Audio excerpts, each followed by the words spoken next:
వారికందరికీ ఈ ఛానల్ చూస్తున్న వారికందరికీ వందనాలు. నా పేరు అబ్రహాము. నేను 2003లో యేసుప్రభుని నమ్ముకున్నాను. మరి దేవుణ్ణి నమ్ముకొని ఈరోజు నిజదేవుడు ఎవరని తెలుసుకున్నాను. ఈరోజు నా సాక్ష్యం చిన్న సాక్ష్యము. నేను ఆజిమలంగ్ బాబాని కొలిచేవాడిని, ముస్లిం దేవుని కొలిచేవాడిని ఒకప్పుడు.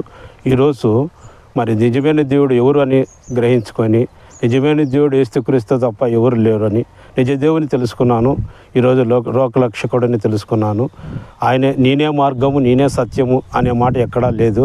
ఆయనే మార్గం, ఆయన మార్గంలో నడిస్తేనే నిత్య జీవనంలోకి వెళ్తాం, లేకపోతే లేదు అని ఈరోజు నేను ముస్లిం దేవుని కొలిచేటప్పుడు ఒకరోజు దేవుడు ప్రభు నాతో మాట్లాడాడు. ఇన్ని దేవుళ్ళు కొలిచావు, ఏ దేవుడు అనేది మేలు చేశాడా అనే పాయింట్ నాతో స్వరం వినబడుతుంది. మరి గతం మరిచితివి, ఏ దాని మీద అయితే వివాహం చేసుకుంటేవో ఒక్కసారి జ్ఞప్తి తెచ్చుకోమన్నాడు. ఇకనైనా నన్ను వెంబడించిన మాట ఏమి, నా గతం ఆయనకి ఎలా తెలుసు, ఏం కథ. నేను 1991లో బైబిల్ మీద వివాహం చేసుకున్నాను.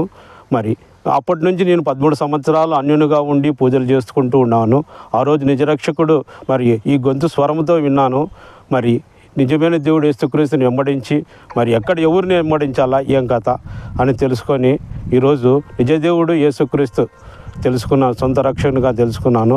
నా పేరు అబ్రహాము. నాకు భార్య, 2 కుమారులు.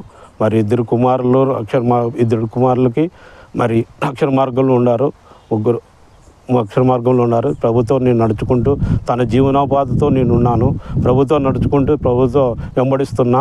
మరి నా చిన్న సాక్ష్యము, ఈరోజు ఆయన నిజమైన దేవుడు అంగీకరించకపోతే నా జీవితం ఏమవుతున్నదో నేను ఎరగను. మరి ఈరోజు మరి ఈ ఛానల్ చూస్తున్న వారికి అందరికీ వందనాలు.